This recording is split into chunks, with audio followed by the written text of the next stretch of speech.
마태복음 5장 21절부터 26절까지 말씀 보겠습니다. 옛사람에게 말한 바 살인하지 말라. 누구든지 살인하면 심판을 받게 되리라 하였다는 것을 너희가 들었으나 나는 너희에게 이르노니 형제에게 노하는 자마다 심판을 받게 되고 형제에 대하여 라가라 하는 자는 공회에 잡혀가게 되고 미련한 놈이라 하는 자는 지옥불에 들어가게 되리라. 그러므로 예물을 제단에 드리려다가 거기서 내 형제에게 원망 들을 만한 일이 있는 것이 생각나거든 예물을 제단 앞에 두고 먼저 가서 형제와 화목하고 그 후에 와서 예물을 드리라. 너를 고발하는 자와 함께 길에 있을 때 급히 사화하라. 고발하는 자가 너를 재판관에 내어주고 재판관이 옥리에게 내어주어 옥에 가둘까 염려하라. 진실로 내게 이르노니 네가 한 푼이라도 남김이 없이 다 갚기 전에는 결코 거기서 나오지 못하리라. 아멘. 오늘 말씀 자주 듣던 얘기죠. 근데 우리가 쓰던 용어로서의 개념이 아니고 성경에 보면 유대인의 개념, 그 유대인의 그런 문화 속에 있는 그 단어로 말씀을 하다 보니까 잘 이해하지 못하는 본문이 또 오늘 본문이기도 합니다. 오늘 하나님께서는 복 주실 자에게 복을 주고 저주 받을 수밖에 없는 상황에 있는 사람은 깨우치도록 하기 위해서 훈계로 또 징계로 이렇게 말씀하시는 걸 성경에 보게 됩니다. 근데 오늘 본문을 보면 사실은 이스라엘의 모든 사람보다도 특히 믿음의 자녀인 제자들에게 하신 말씀인데 제자들이 이 복을 누리기를 원해서 하나님께서 특별히 하신 말씀이다 이렇게 보고 있습니다. 오늘 본문은 사실은 마태복음 5장 1절부터 7장 28절까지에 보면 그 한 사건 속에서 이루어지는 일부분입니다. 우리가 잘 알고 있는 산상수훈에 대한 얘기죠. 이 산상수훈에 대한 얘기가 무슨 얘기입니까? 제자들이 이런 복을 받았으면 좋겠다. 너희 제자들이 이런 복을 받았으면 좋겠다 라고 생각해서 주님께서 특별히 제자들에게 하신 말씀이에요. 성경에 5장 1절에 보면 예수께서 무리를 보시고 산에 올라가셔서 앉으셨는데 제자들이 나왔다고 얘기하니까 제자들에게 염두를 두고 얘기하는 겁니다. 그러면서 우리가 잘 아는 축복에 대한 얘기예요. 팔복에 대한 얘기를 하죠. 그렇잖아요. 팔복 얘기를 쫙 하면서 중요한 게 뭐냐면 주님께서 우리에게 무슨 얘기냐. 너희는 영향을 주는 사람들이다. 세상의 소금과 세상의 빛처럼 영향을 주고 세상이 너로 인해서 복도 저주도 받게 된다. 그렇기 때문에 너희들의 삶이 중요하다. 이렇게 주님은 얘기를 하고 있는 것입니다. 그러면서 말씀한 게 뭐냐면 주님께서 너희 의가 서기관과 바리새인보다 더 낫지 않냐면 성경에 보면 뭐라 했습니까? 천국에도 들어가지 못할 뿐만 아니라 축복도 받기 어려울 수도 있다. 라고 말씀하면서 오늘 본문에게 구체적으로 얘기하는 얘기입니다. 우리는 하나님으로부터 복을 받기를 원하면서 이 복을 누릴 수 있는 이 자격이 되어야 복을 주는데 이 자격을 갖추지 못하고 말로는 그렇게 하면서도 자격을 못 갖추는 경우가 많아요. 왜요? 이게 왜 그런지를 몰라요. 그 대표적인 예가 오늘 주님께서 말씀한 게 뭐냐면 사람들은 참 살인을 많이 저지른다는 거예요. 그러니까 많은 사람들이 무슨 생각하냐. 살인하면 꼭 유구의 죽음. 아까 우리 이하춘 성령이 말씀하신 게 뭐냐면 살인을 저질렀지 않았지만 이태원 거기에서 막 짓밟혀가지고 너무 많이 사람이 문 엎어지고 짓밟혀서 꽤 많이 가셨다고 얘기해요. 그것도 죽음이기도 하지만 그건 고의적인 건 아니잖아요. 그렇지만 하여간에 사람이 죽이는 육을 죽이고 이런 것으로만 생각하는 경우가 많은데 주님께서 말씀하시기를 그것은 당연한 거고요. 그것은 살인은 당연한 살인이에요. 그런데 중요한 건 우리가 또 알 게 뭐냐면 영적인, 혼적인 살인도 살인이라는 거예요. 이걸 하기 때문에, 이런 살인을 저지르기 때문에 복을 못 누린다는 거예요. 여러분 생각 많이 해봐야 됩니다. 우리는 믿음의 형제가 누구일까요? 형제는 여러분 여러 사람이 있을 수도 있는데 때로는 주 안에서 부모와 자식 간에도 믿음의 형제예요. 주 안에서 부모와 또 이 며느리와의 관계, 그렇지 않아요? 이것도 주 안에서 이루어지면 믿음의 형제고, 또 주 안에서 이웃과의 관계도 믿음 안에서 이루어지면 그것도 형제입니다. 그런 삶의 현장 속에서 그리스도 안에서 영향을 주고 있는 제자들처럼 이렇게 살고 있는 우리들이 살인을 저지르지 않고 사람을 살리는 사람이 되어지면 복을 누릴 수 있다는 겁니다. 여러분 마태복음 7장 12절을 보면 이렇게 표현하죠. 정말 복을 받기를 원하면, 남에게 대접을 받고자 한다면 너도 남에게 대접을 해야 된다, 이렇게 얘기했죠. 이것이 복음이든 율법이든 이거는 동서고금을 막론하고 다 똑같은 논리라는 거예요. 근데 우리는 그렇게 살지 못하면서 복 받기만 원한다는 거예요. 왜 못 받았을까라고 했더니 첫 번째로 중요한 건 살인을 저지른다는 거예요. 오늘 그 얘기를 하는 겁니다. 그럼 어떤 게 살인이에요? 형제에 대해서 노하는 사람이라고 해요. 형제에 대해서 노하는 사람마다 심판을 받게 된다 할 때 무슨 심판? 살인죄에 해당되는데 이런 사람들이 심판을 받는다. 형제에 노하는 게 뭘까요? 노한다는 게 뭘까요?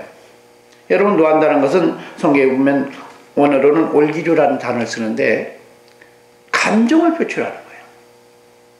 자기의 감정을, 분노를 표출하든 뭐 어떤 거든 간에 이런 감정을 막 서슴없이 표출하는 거, 이게 바로 살인이라고 얘기하는 거예요. 왜 감정을 표출하면 안 될까요? 여러분 감정이 표출하는 거는 뭘까요? 그 사람과 관계가 불편해질 때잖아요. 그렇죠? 그럼 그 불편한 관계는 그 사람이 나한테 독을 품고 일부러 그럴까요? 그런데 우리가 잘 알을 게 있어요. 세상이 그 사람에 의해서 움직이나요? 세상을 주관하신 건 하나님이에요. 하나님께서 저와 여러분을 훈련하려고 주어진 환경이었다라는 거예요. 그것을 보라는 거예요. 우리는 그걸 보지 못하니까 그 사람을 향해서 어떻게 해요? 저주하고 감정을 다 베풀죠. 저주만 하는 건 아니죠. 물론 희노애락을 다 얘기하죠. 축복도 하고 저주도 하고 그 얘기하지 않습니까? 그런데 오늘 성경에 말씀하시기를 그 중에 특히 감정을, 화를 내는 쪽, 분노하는 쪽, 이것이 바로 오늘 성경에 보면 심판을 받게 되는데 그게 바로 살인죄라고 얘기하는 것입니다. 여러분 굉장히 중요해요. 왜? 형제에 대해서 분노를 생겼을 때 어떻게 해요? 그래서 성경에 보면 이렇게 표현해요. 에베소에도 4장에 보면, 에베소 4장 26절에서 27절에 보면 뭐라고 표현하냐면 이런 얘기를 해요. 죄를 지을 수 있다는 거예요. 분을 품을 수 있다는 거예요. 그러니까 분을 품을 수는 있어요. 형제에 대해서.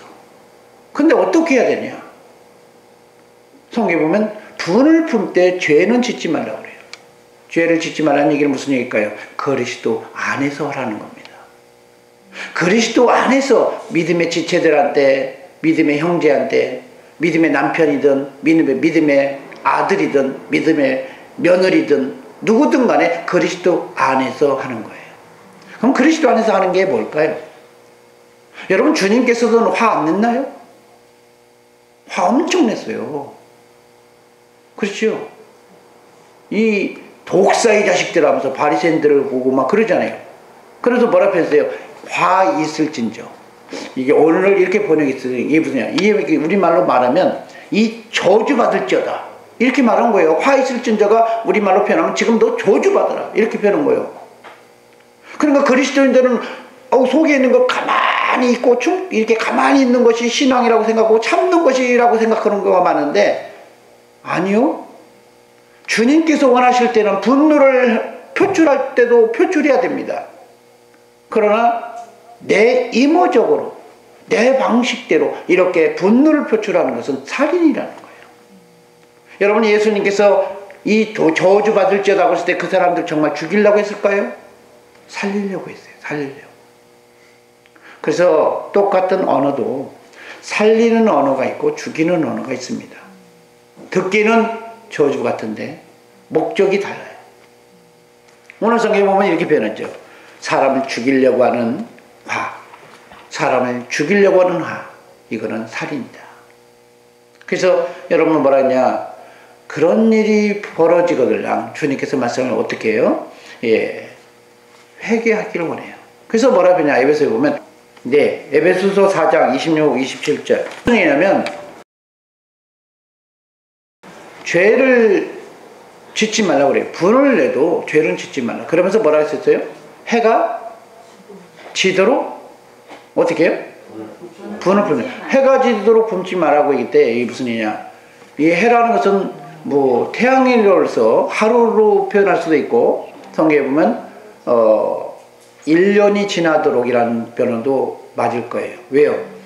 이스라엘 구약 성경 시대에 보면 죄를 저질렀을 때는 그때 생각나면 속죄제물 갖고 제물을 드렸어요. 근데 이스라엘 사람들이 1년에 한 번 7월 달에 이스라엘 달력으로 7월 달에 한 번 7월 20일인가인데 그때 한 번 와가지고 대속죄일이에요. 그래서 1년 동안 잘못하고 혹시라도 못한 것들 그걸 다 회개하고 그래서 새로운 해를 맞이하려고 해요. 무슨 얘기냐면 하나님은 우리가 다른 사람으로부터 영향을 많이 끼치기 때문에 이 복음의 모형이었던 율법시대 때도 새해를 시작하기 전에 모든 것들을 다 죄를 청산하고 서로 관계를 회복하고 그러면서 맞이했어요. 오늘 본문도 그런 얘기입니다. 에베소서 아까 말씀하신 해를 넘기지 마라. 그게 무슨 얘기냐면 해를 넘긴다는 거는 끝나버린다는 거예요. 오늘도 본문에 만 동관에게 넘겨주기 전이라는 거예요. 우리가 기회를 하나님께 주실 때는 회개를 해야 되는 겁니다. 그러면서 또 두 번째 얘기한 게 뭐냐면 오늘 성경에 형제에 대해서 라카라 그러니까 원어로 흐라카라고 그러는데 라카라하는 사람들은 공회에 잡혀게 된다. 이것도 살인이라는 거예요. 무슨 얘기일까요? 라카라는 말은 여러분 성경에 보면 무슨 얘기냐, 머리가 텅 비었다 했을 때 이런 개념을 써요. 머리에 텅 빈 것과 지금 공동체와 무슨 관계가 있을까요? 여러분, 공회라는 건 공동체 개념을 얘기하는 거예요. 무슨 얘기냐면 그 사람에게 있어서 예수 그리스도가 주인으로 하지 못하도록 하고 공동체로서 수용하지 못하게 하는 액션들, 공동체로서 이게 오지 못하게 하는, 자기밖에 모르는, 자기만 알고 안 왔으면 좋겠다, 이해가시죠? 이런 액션들이 다 살인이라는 거예요. 왜요? 공동체, 그리스도의 몸된 공동체로 들어와야 한 몸 공동체가 돼야 그가 생명을 얻고 하고 있는데 머리 되지 못하면 그리스도 안에 한 몸 공동체가 될 수 없잖아요. 그러니까 그를 자꾸 밀어내는 사람, 공동체로부터 밀어내서 자기밖에 모르고 당짓는 거, 이런 것들이 사실은 무슨 얘기냐? 살인이라는 거예요. 여러분, 우리는 아무리 좋아도 뻐꾸기처럼 하면 안 돼요. 뻐꾸기가 뭐 다큐멘터리 보니까 지가 알을 품지도 않고 남의 알 둥지다 딱 넣어놨다가 뻐꾸기가 같이 크잖아요. 근데 먼저 깨어난 다음에 또 뻐꾸기는, 그쵸? 갖고 먼저 깨어나지고 이제 애가 깨어나자마자 얘는 뻐꾸기는 제일 먼저 무슨 일을 하냐? 다른 알을 막 밀어내게 해요. 막 등으로 밀어내고, 막 태어나자마자 막 등을 밀어내는 거. 가끔가 자연 다큐멘터리 보면 그러고 있잖아요. 그죠? 자기가 살려고, 자기만 하려고. 이거면 안 된다는 거예요. 오늘 성경의 말씀은 그거예요. 이게 바로 살인이라는 거예요. 그런 것 때문에 복을 못 누린다는 거예요.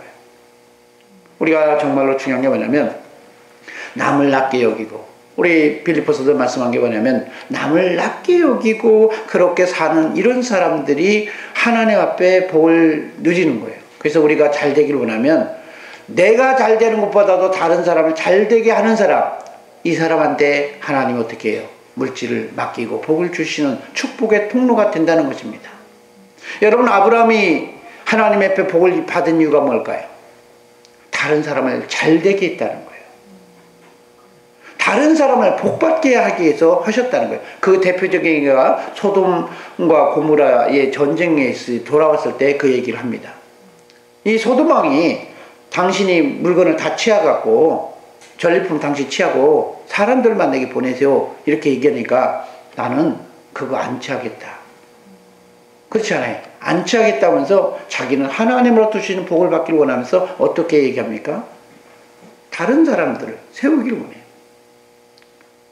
나와 함께 참여했던 에스골의 그렇잖아요. 형제들 이런 사람들은 복을 누리기를 원하고.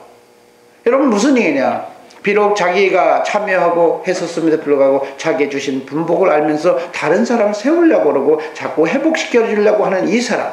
오늘 주님은 이런 모습들을 제자들에게 기대했는데 바로 저와 여러분에게 기대하기를 원하고 있는 것입니다.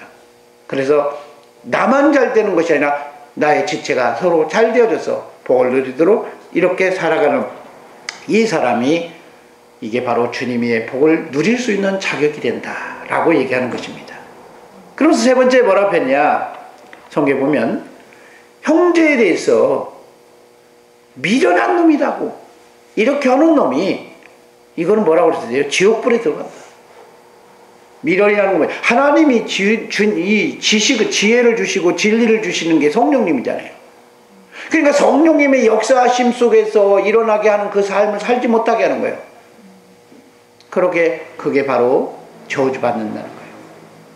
가능한 사람들이 주님의 음성을 듣고 주님 안에서 살도록 교훈하고 어떤 가르쳐주고 이렇게 하는 사역을 해야 되는데 이걸 못하고 자기만 잘 되려고 남은 자꾸 무너뜨리게 하는 거. 이거 하나님 앞에 복을 받을 수 없다라는 것입니다. 여러분, 성경에 보면 그래서 빌립보인가 베드로서 신호 말씀하기에 그러죠. 좋은 날 보기를 원하면 혀를 조심해야 된다. 우리 혀를 금하고 입술을 자기의 잠언서에도 입술과 혀를 조심해야 되는데 입술과 혀가 그냥 가만히 조절됩니까? 한번 물어보고 싶어요. 입술과 혀가 내가 조절하고 싶어서 조절이 되냐고요. 야고보서에 뭐라 표현했어요? 혀는 길들이기 어렵다고 그러죠. 혀를 길들이려고 한다면 어떻게 해야 될까요? 혀를 길들이려고 하면 생각이 바뀌어야 돼요. 혀가 스스로 움직이지 않아요. 생각이 바뀌어야 되는 거예요. 생각이 안 바뀌면 우리는 혀가 내 마음대로 막 내 속에 있는 게 막 드러내요. 그래서 예수님께서 말씀해 뭐냐면 사람이 속에 있는 게 더럽다는 거예요. 속에 있는 게 바뀌어야 되고 속에 있는 것이 정결하게 돼야 되는 거예요. 그래서 구약 성경에도 하나님 앞에 속죄제를 드릴 때 유일하게 속에 있는 것을 더러운 것을 다 태우고 하나님 앞에 애물을 드리는 경우가 있는 게 바로 속죄제입니다. 이 속죄제는 그 제물의 기름을 따로 모아서 또 그 콩팥도 따로 모으고 또 간 거풀을 이게 모아서 하나님 앞에 드려졌어요. 무슨 얘기일까요? 다른 것들은 별거 그렇게 안 썼는데 고기를 드리고 하나님 앞에 드렸는데 이 속죄제는 그렇게 드렸어요. 무슨 얘기냐? 속이 하나님 앞에 연락돼야 된다는 거예요. 내 속이 바뀌어야 된다는 거예요. 내가 정말로 이 진실함 속에서 그리스도 안에서 내가 전심으로 내가 다른 영혼을 잘 되어지고 복을 누리기를 원하는 이 삶이 되어질 때 하나님이 어떻게 해요? 그 사람이 복을 누릴 수 있다는 것입니다. 여러분, 우리는 죄를 범할 수도 있어요. 여러분, 성경에 보면 이렇게 표현했죠. 실족해 하는 사람은 화가 있는데 실족히 안 오게 할 수 있는 사람 있나요? 예수님도 그런 말씀하셨어요. 나로 인해서 실족 당할 수 있다. 그러나 실족 당하는 사람은 화다. 주님도 그렇게 하셨어요. 우리는 의인이 아니에요. 누구나 죄를 범할 수 있고 누구나 실수를 범할 수 있어요. 그런데 우리는 내가 인식하지 못한다면 이걸 죄로 고백을 안 해요. 근데 우리 성령님께서는 우리가 복받기를 원하기 때문에 하나님을 찾고 하나님을 의지하려고 할 때 가끔가다 기도 가운데 생각나는 것들이 있더라는 거예요. 회개는 언제 해야 됩니까? 바로 이때 회개를 하는 거예요. 오늘 본문에 이렇게 표현했죠. 23절에 예물을 제단에 드리려다가 형제의 원망들을 만한 일이 생각날 때 이때 회개를 하라는 거예요. 제가 회개하라고 해서 회개하는 것이 아니라 하나님께서 여러분의 마음속에서 주장해져 가지고 이런 마음이 자꾸 생각이 나면 회개를 하라는 거예요. 회개를 해서 하나님, 내가 잘못 살았군요. 그 사람 복을 주시길 원합니다. 나 때문에 복을 누리길 원합니다. 그런 생각을 갖고 해야 됩니다. 제가 과거에 20몇 년 전에 저한테 상처를 주신 어떤 분이 있었어요. 근데 최근에 제가 그분을 만났는데 조금 만나기는 만났는데 공적으로 만나니까 좀 껄끄럽긴 하더라고요. 그래서 내 속에 기도하는 가운데 내가 그 사람이 나한테 잘못을 해서 내가 용서해 주면 되는 거였는데 그 속에 아직 내 속에 있었나 봐요. 그래서 제가 오시라고 그래가지고 제가 밥도 사주고 커피도 마시고 얘기를 좀 나눴더니 그분이 얼굴이 펴지기 시작하더라고요. 그래서 내가 이게 기쁨이 오더라고요. 그래서 내가 글쎄요, 그분이 어렵건데 다시 시작할 수 있도록 길도 이렇게 도와주고 싶다. 뭐가 필요합니까? 저에게 힘들게 했던 사람인데 불구하고 제가 그렇게 했더니 성령께서 내 마음에 기쁨을 주고 평안을 주더라고요. 오늘 주님께서 말씀한 게 그거예요. 우리가 정말 언제 회개해야 되냐면 아무 때나 무조건 회개하는 경우도 있겠죠. 생각나는 거 있죠. 그러나 내가 알지 못해서 다른 사람 힘들게 하는 경우가 있어요. 그럴 때마다 주님께서 어떻게 하냐, 우리가 복을 누려야 될 그 자격을 갖추도록 하기 위해서 생각날 때 그때 회개하라는 것입니다. 오늘 그렇게 표현해요. 예물을 드리다가 생각날 만한 일이 생각나거든 어떻게 해요? 어떻게 하라고요? 회개하고 해결하고, 오늘 성경은 동관에게 넘겨주기 전에 해결하고 주님 앞에 다시 나오면 주님께서 어떻게 해요? 복을 내려주겠다는 겁니다. 우리 하나님은 온전하니까, 주님이 온전하니까 우리도 온전하기를 원하고, 주님이 거룩하니까 우리도 다 거룩해지기를 원해요. 근데 우리가 26절에 보면 이렇게 표현해요. 진실로 너에게 이르노니 내가 한 푼이라도 남김이 없이 다 갚기 이전에는 결코 거기서 나오지 못하리라. 하나님 나라 들어 못 간다는 얘기예요. 그래서 우리 그리스도인들은 예수 믿으면 축복이 받은 게 하나가 있어요. 제가 보면서, 제가 목회 사역하면서 축복받는 것들을 많이 보게 되는데, 믿음의 사람들은요, 하나님이 임종할 쯤 되면 이 명현현상이라고 그러나? 무슨 현상이라고 그러죠? 그 정신이 말똥해지고, 그렇지 않아요? 보통 2, 3일 정도인데, 그때 보통 사람들은 회복됐다고 생각하는 경우가 많은데, 희참하게 하나님 그때 정신을 말똥말똥하고 아주 고결한 마음으로 줘요.